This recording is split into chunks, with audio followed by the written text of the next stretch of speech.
وہ ایک غریب پٹھان کی بیٹی تھی۔ اس کا باپ دن کو مزدوری کرتا اور رات کو گھر آ کر خوب ہنگامہ اور شور شرابہ کرتا۔ کوئی دن نہ گزرتا جب وہ اس کی ماں کے ساتھ نہ لڑتا۔ اس کے 2 بڑے بھائی تھے جو شادی کر کے ان سے الگ ہو گئے تھے۔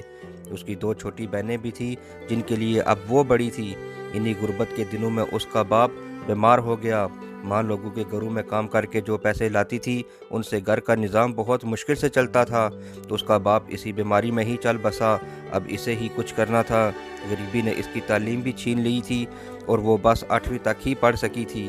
اس نے اپنے گھر کے نظام کو چلانے کے لیے ایک سکول میں جاب کرنے کا فیصلہ کیا، لیکن 8ویں جماعت کی لڑکی کو کوئی کیوں ٹیچر رکھتا؟ اسے کوئی جاب بھی نہیں مل رہی تھی۔ نوبت فاقو تک آنے لگی تھی۔ ایک دن ایک سکول سے اسے کال آئی کہ ہماری ایک ٹیچر 20 دن کی چھٹیوں پہ جا رہی ہے، آپ اس کی جگہ 20 دن پڑھا لو۔ تو یہ خوش ہو گئی۔ اگلے ہی ہفتے اس کی جاب سٹارٹ تھی۔ یہ خوشی خوشی سکول پہنچ گئی۔ اسے کلاس کا تجربہ تو نہ تھا، لیکن پھر بھی اس نے اچھے سے مینج کر لیا۔ کچھ دنوں بعد ایک ٹیچر اس کی سہیلی بن گئی۔ باتوں باتوں میں اس نے اسے بتایا کہ وہ سکول کے علاوہ آن لائن کام بھی کرتی ہے۔ اس نے بتایا کہ فری لانسنگ کے لیے کچھ سکلز سیکھ کے اس نے آن لائن کمانا شروع کیا اور اب اس کا اچھا خاصا کام چل رہا ہے۔ اسے بھی تجسس ہوا اور اس نے یہ سکل سیکھنے کی ٹھان لی۔ اب وہ روز سکول کے علاوہ ان سکلز کو بھی سیکھتی ہے۔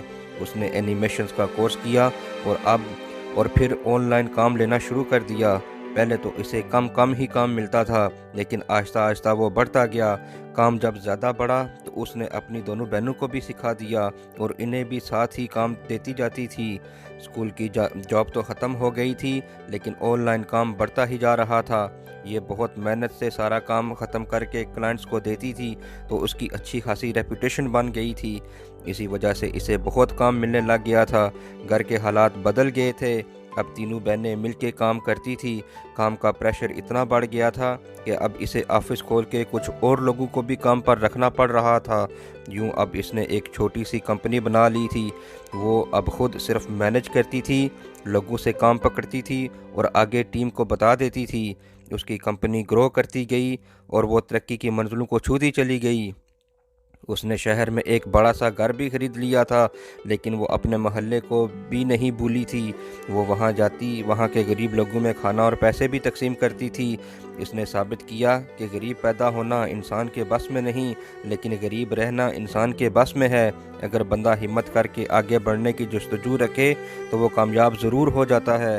دوستو، آپ کو یہ ایک سکسیس سٹوری سنانے کا مقصد یہ بھی تھا کہ آپ بھی ہمت کرو، کوئی سکل سیکھ لو، غربت کی یہ چادر اپنے آپ سے اتار پھینکو، تم کامیاب انسان بن سکتے ہو۔ ہمت کرو۔ اگر آپ کو ہماری یہ کاوشیں اچھی لگ رہی ہوں تو ویڈیو کو لائک کر دیں اور چینل کو سبسکرائب بھی کر دیں، تاکہ ہم آپ کے لیے لا سکیں ایسی موٹیویشنل اور سکسیس سٹوریز جنہیں سن کے آپ میں بھی ہمت پیدا ہو، آپ بھی موٹیویٹ ہوں اور کچھ کر گزرنے کی صلاحیت آپ کے اندر بھی آئے۔ ناظرین، ہمارے چینل کو سبسکرائب ضرور کر لیں۔ ملتے ہیں اگلی ویڈیو میں۔ اللہ حافظ۔